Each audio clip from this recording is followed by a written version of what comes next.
Olá, gente. Boa noite. Bem-vindos ao Neurodiversidade Consciente. O tema de hoje é comunicação não violenta. Um tema que ele virou moda em certo momento e passou. Ele tem vários nomes, inclusive. Tem um outro que é comunicação da girafa, comunicação assertiva e N outras maneiras de mencionar comunicação não violenta. Só que antes da gente falar de comunicação não violenta, hoje a gente vai falar de comunicação. A comunicação não violenta ela é muito mais uma superfície de uma sociedade que não está sabendo se comunicar do que um recurso único e salvador da sociedade. Até porque não existe um recurso único e salvador de qualquer sociedade. Né? A gente é muito mais complexo do que qualquer recurso. E a gente vai começar isso lendo um poema que é do livro do Marshall Rosenberg, de 2003, que é Comunicação Não Violenta, Técnicas para Aprimorar Relacionamentos Pessoais e Profissionais. Que é basicamente o livro de referência disso. Existem outros livros, de outras edições, só que esse livro contém a essência do que é a comunicação não violenta. E esse poema diz o seguinte: palavras são janelas ou paredes. Sinto-me tão condenada por suas palavras, tão julgada e dispensada. Antes de ir, preciso saber. Foi isso que você quis dizer? Antes que eu me levante em minha defesa. Antes que eu fale com mágoa ou medo. Antes que eu erga aquela muralha de palavras. Responda, eu realmente ouvi isso? Palavras são janelas ou são paredes. Elas nos condenam ou nos libertam. Quando eu falar e quando eu ouvir, que a luz do amor brilhe através de mim. Há coisas que preciso dizer. Coisas que significam muito para mim. Se minhas palavras não forem claras, você me ajudará a me libertar? Se pareci menosprezar você, se você se sentiu que não me importei, tente escutar com essas minhas palavras os sentimentos que compartilhamos. E é assim que ele abre o livro, literalmente. Já é bem impactante a gente entender que o quanto a gente fala para o outro e como já abre uma possibilidade de contato ou fecha, em vários sentidos. E aqui, a primeira coisa que a gente tem para trazer em termos de comunicação é tecnologia. O artigo principal que a gente usou foi Crianças na Era Digital, Desafios da Comunicação e Educação. Ele traz como que a gente vive hoje na era de multitelas. Então, a gente estuda enquanto ouve um podcast. Lava vasilha enquanto vê um vídeo. Então, a gente está sempre em várias telas ou em várias tarefas. O videogame hoje, e aqui a gente, nos bate-papos não gravados, a gente costuma falar isso, os jogos hoje viram um tipo de trabalho. Você tem que cumprir literalmente trabalhos dentro desse universo de RPG. Entrega isso, busca aquilo. Enquanto isso, fica atento no meio da luta a quem está ao seu redor. Aí você tem que fazer os movimentos no controle, atacar na hora certa, mirar direito, planejar o movimento futuro. Olha a quantidade de ações simultâneas que a gente tem feito no universo digital. O que é bom, por um lado, então a gente tem uma geração que treina essa atenção muito bem, só que a atenção concentrada fica perdida. E aí o simples ato de sentar para estudar vira uma questão complexa. Além disso, a gente também vai ter a ideia de que tudo isso influencia as brincadeiras. O artigo fala de uma criança que estava brincando de polidense na escola porque era o que tinha da novela e todo mundo ficava vendo essa criança brincar, aplaudindo como se isso fosse parte do mundo simbólico, e era. Só que hoje isso é das redes sociais. São desafios, entre aspas, desafios que são prejudiciais, ou não necessariamente são prejudiciais, o quanto a internet ela tem esse poder. Ao mesmo tempo, a gente vai ter desenhos que exportam elementos da língua. Então, por exemplo, a gente tem a Peppa Pig. Por que não uma tradução Peppa Porco? Porque eu não estou fazendo só uma defesa ao português, eu estou querendo dizer que o que está disponível na televisão e na internet também é uma exportação de línguas e culturas e daquilo que é válido. Um meme tem uma língua referência e assim por diante. E, além disso, jovens combinam coisas na rede social que vêm para o mundo virtual. No artigo, eles mencionam um caso em que um menino combinou de beijar uma menina, dois adolescentes, forçado, e todo mundo ia ver isso. A cena saiu toda errada, todo mundo ficou triste e tiveram que intervir. Então, a gente tem um elemento do universo virtual indo para o mundo real. A gente pode entender que o virtual não é real. Porque também tem questionamento nesse sentido. Então, a gente já está falando do problema do virtual com o real. E aqui tem um outro ponto que é da própria rede social. Vídeos de 1 minuto, ricos de detalhes em minutos. O quanto isso dificulta a atenção. E o quanto isso afeta a educação de várias maneiras. Como a gente comunica isso com um jovem de 12 anos, que só vive em vídeos de 1 minuto. O quanto ele é capaz de entender algo complexo. Isso não é um elemento de comunicação. Um outro elemento de comunicação que a gente tem são as gerações. Cada geração tem seus termos, cada geração tem seu hábito de formalidade, de informalidade. Como que a gente preserva essa comunicação da geração mais antiga? E por antiga eu estou querendo dizer da geração anterior a essa. Porque os termos de internet mudam rapidamente, não precisa ser alguém de 40, 50 anos. As gírias mudam. Como que a gente vai lidar com isso de uma maneira saudável? Sem perder a historicidade da língua. Pensando que a internet ela permite essa troca. Algum complemento, Simone? Beleza. A gente também tem um outro elemento que é independente de ferramentas tecnológicas para comunicação ou para organização de empresas, a gente continua tendo problemas de comunicação. E aí, com isso, a gente entende uma outra coisa. Não é sobre as ferramentas que a gente usa, inclusive a comunicação não violenta. É sobre uma vontade de se comunicar, de entender que o outro é uma pessoa que está ali e que eu preciso fazer isso. Um exemplo que todo mundo vive hoje e faz também é o WhatsApp. O WhatsApp é uma comunicação assíncrona, mas que você responde em algum momento. Só que é muito comum de acontecer você acumular 1 milhão de conversas e não responder. Não por maldade, simplesmente você esqueceu daquele monte de conversas. Resolveu? Não, acabou virando um problema de algum jeito. Ou tem pessoas que não respondem por intenção. Um outro tópico que é tão importante quanto é a questão de. Beleza, temos a ferramenta. Só que um responde por Instagram, outro responde por WhatsApp. Como é que a gente adapta isso? Um gosta de áudio, outro não gosta de áudio. A gente precisa, toda vez no WhatsApp, quando vai mandar alguma coisa para alguém, perguntar: Oi, tudo bem? Que ética define isso? Ou a gente só pode falar o problema? De um lado oposto, você pode mandar: Oi, tudo bem? Tem que esperar a pessoa responder para dizer o que você quer falar? Com uma pessoa é uma coisa, imagina numa empresa com 1.000 pessoas fazendo isso. O, o prazo e o problema que isso gera no coletivo. E que eu não estou dizendo que um é certo ou errado, eu estou dizendo que são nuances da comunicação digital que a gente precisa levar em conta. E fora da nuance digital, a própria nuance da comunicação, que é, se eu sou, aquela ideia da neurodivergência que a gente sempre fala, que é, o autista é uma pessoa direta. Ele fala o que ele quer falar. Vamos lá. Qual que é a fronteira entre ser direto e grosso? Porque às vezes eu posso ser direto e o outro entender que eu fui grosso. Ou às vezes eu sou grosso e a pessoa não percebe que eu fui grosso. Ou às vezes a pessoa fica falando ali de maneira para o outro adivinhar, que também é prejudicial.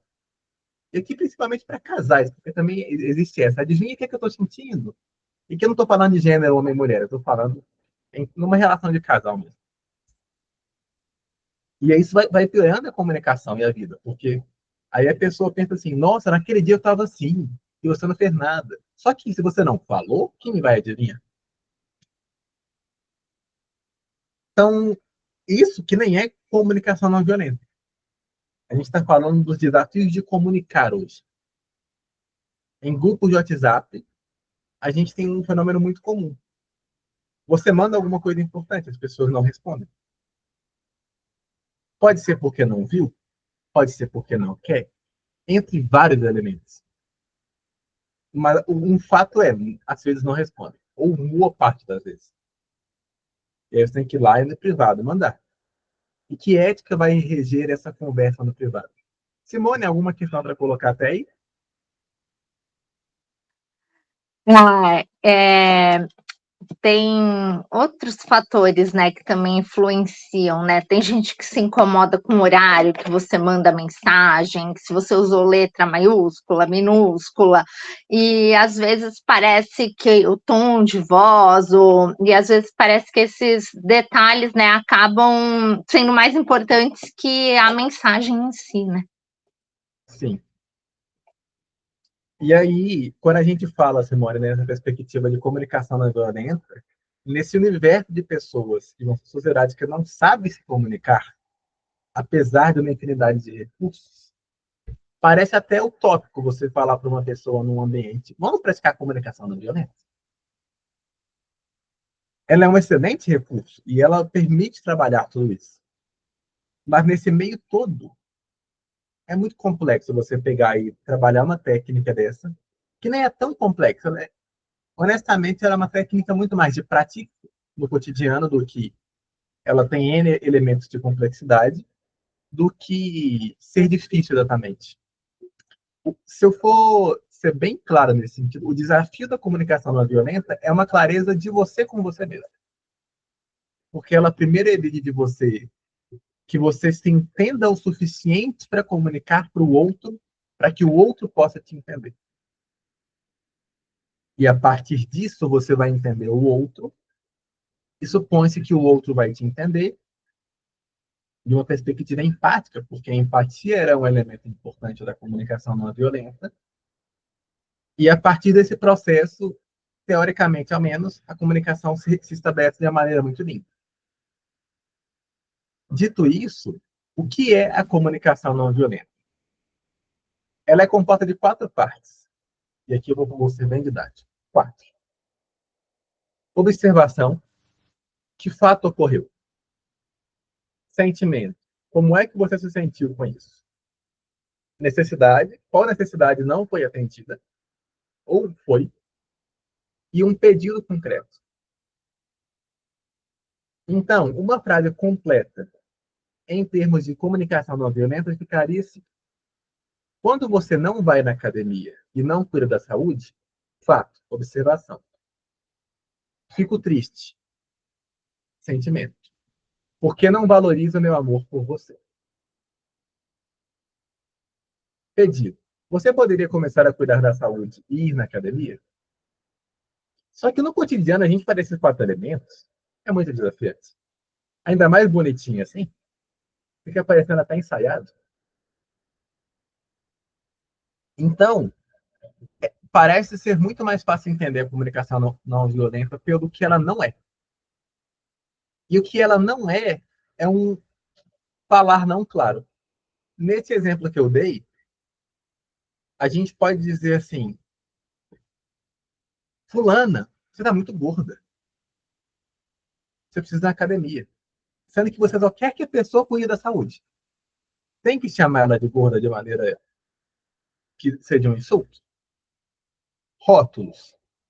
É de dizer, fulano, você é preguiçoso, você é qualquer outra coisa que queiram pensar.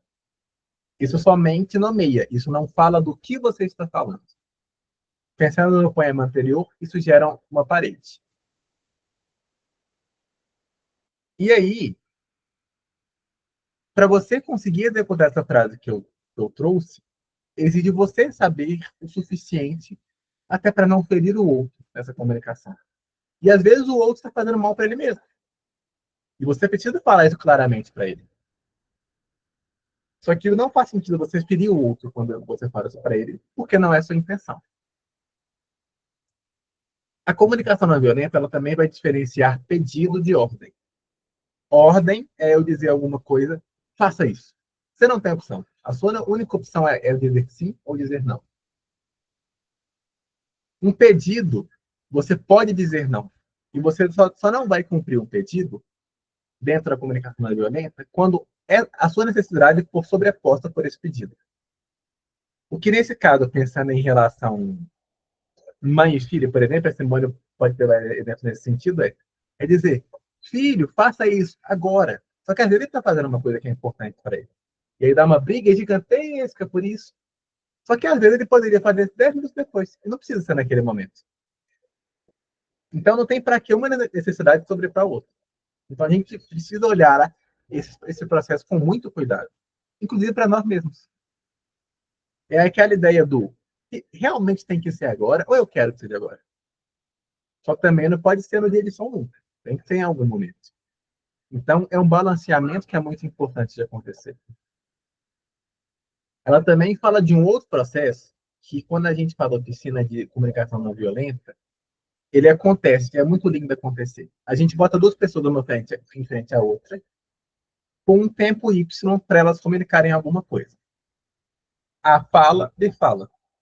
O A precisa falar para o B o que ele entendeu, o B precisa falar para o A o que ele entendeu, verbalmente, até que se alinhe o que foi entendido realmente. E aí, essa atividade só acaba quando os dois realmente falaram claramente e está alinhado em um entendimento. E olha que interessante, no dia a dia a gente só pergunta assim, entendeu? E a pessoa fala, entendi. Só que a gente não sabe o que a pessoa entendeu. E aí isso gera um problemão.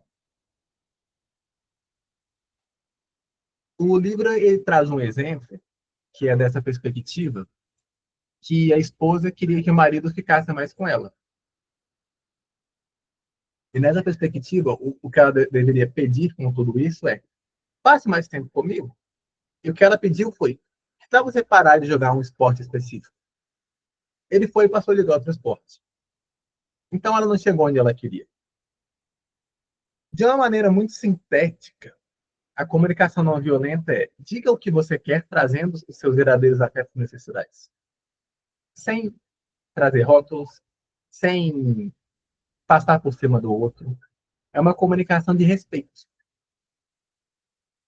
E não necessariamente com um conjunto inteiro da frase. É até o tópico. Eu mesmo não uso o conjunto inteiro. É difícil você no dia a dia fazer isso. Simone, antes de eu acabar, antes de falar da divergência, você quer trazer alguma coisa? Como que ela entra nisso? Eu acho que é interessante nessa questão com filhos, e eu acho que também com chefes, que também é um outro tema, né, que impacta bastante a questão da comunicação, né?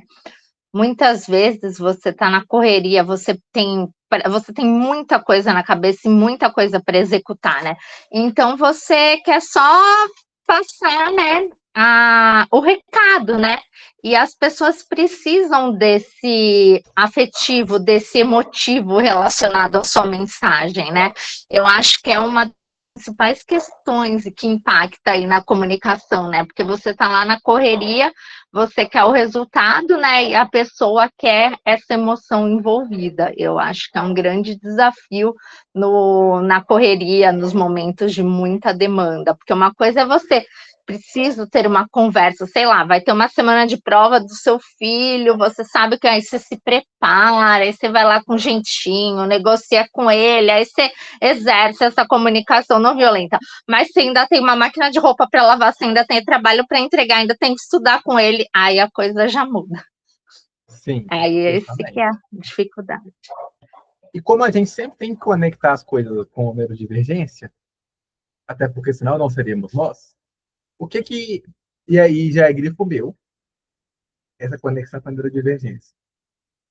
Na superlotação, a gente vai ter esse pensamento que está à frente, e à frente não quer dizer melhor para quem entendeu tudo, só quer dizer à frente. A gente precisa pegar essa empatia criada nossa e olhar assim, espera, em que ponto da conversa a pessoa está? Senão essa conversa não anda. No TDAH, a gente vai ter uma clara impulsividade de querer falar tudo ao mesmo tempo. Aí você mistura 30 assuntos de uma vez. porque você está em 30 assuntos, e aí quando você vê, nada foi entendido, você não resolveu nada. E no autismo a gente vai ter a ideia da empatia, mas entendendo que não é que o autista não tem empatia, é uma coisa de empatia dupla. A pessoa que não é neurodivergente precisa se colocar também no lugar do autista. O que é em comum desses três? Neurodivergente e hiperfoco é difícil sair do assunto. Encaixa a comunicação não violenta nisso. E uma sincronia social dos três. Porque a gente quase nunca está em uma sintonia com o neurotipo. Então a gente precisa lidar com esse processo que é bem intenso. Simone, posso ler a poesia final ou algum complemento? Ou quem quiser falar também na parte gravada. Posso ler? Dá uma balançada. Perfeito. Essa é uma poesia que não está no final, ela está no meio do livro em algum momento, que é a seguinte, falando sobre os rótulos. Nunca vi um homem preguiçoso. Já vi um homem que nunca corria. Enquanto eu observava. Já vi um homem que às vezes dormia entre o almoço e o jantar. E ficava em casa em dia de chuva. Mas ele não era preguiçoso. Antes que você me chame de louca, pense, ele era preguiçoso ou apenas fazia coisas que rotulamos de preguiçosas? Nunca vi uma criança burra. Já vi criança que às vezes fazia coisas que eu não compreendia. Ou as fazia de um jeito que eu não planejava. Já vi criança que eu não conhecia. Que não conhecia as mesmas coisas que eu. Mas não era uma criança burra. Antes de chamá-la de burra, pense. Era uma criança burra ou apenas sabia coisas diferentes das que você sabia? Procurei quanto pude, mas nunca vi um cozinheiro. Já vi alguém que cozinhava. Ingredientes que depois comíamos. Uma pessoa que acendia o fogo, cuidava do fogão que cozinhava a carne. Vi todas essas coisas, mas não vi cozinheiro. Diga-me o que você vê. Você está vendo um cozinheiro ou alguém fazendo coisas que chamamos de cozinhar? O que alguns chamam de preguiçoso, outros chamam de cansado ou tranquilo. O que alguns de nós chamamos de burro, para outros é apenas um saber diferente. Então, cheguei à conclusão de que evitaremos toda a confusão. Será misturarmos o que podemos ver com o que é a nossa opinião. E, por isso, também quero dizer que sei que esta é apenas a minha opinião. E aí, nesse sentido, fechamos nossa fala sobre comunicação não violenta.